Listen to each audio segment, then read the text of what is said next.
Mình đi thả thuyền nơi các bạn cùng xe thuyền bụng làm đấy.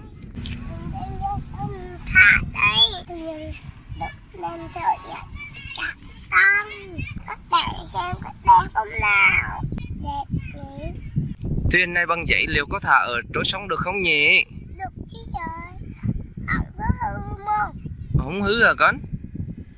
Sao con biết không hư? Vì thuyền làm bằng giấy mà.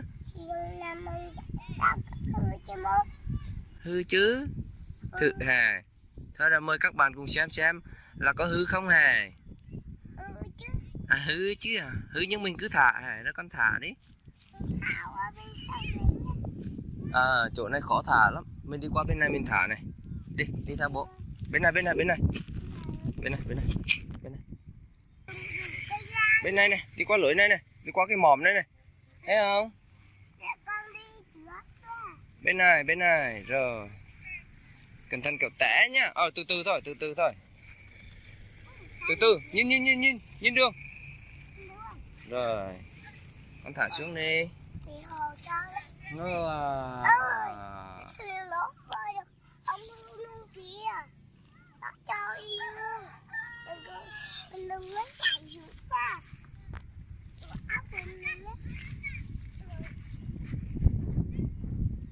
wow, thuyền trôi nhanh quá. Con đi lùi ra cái bộ cái té.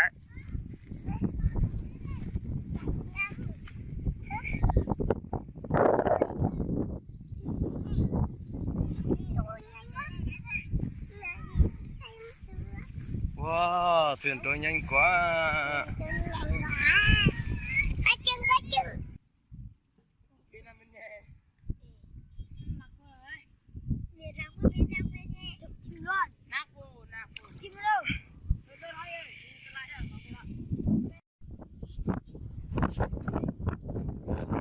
Thuyền xe.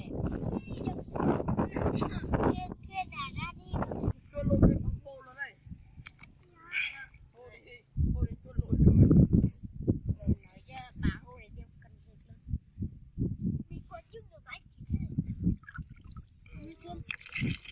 Ai nói.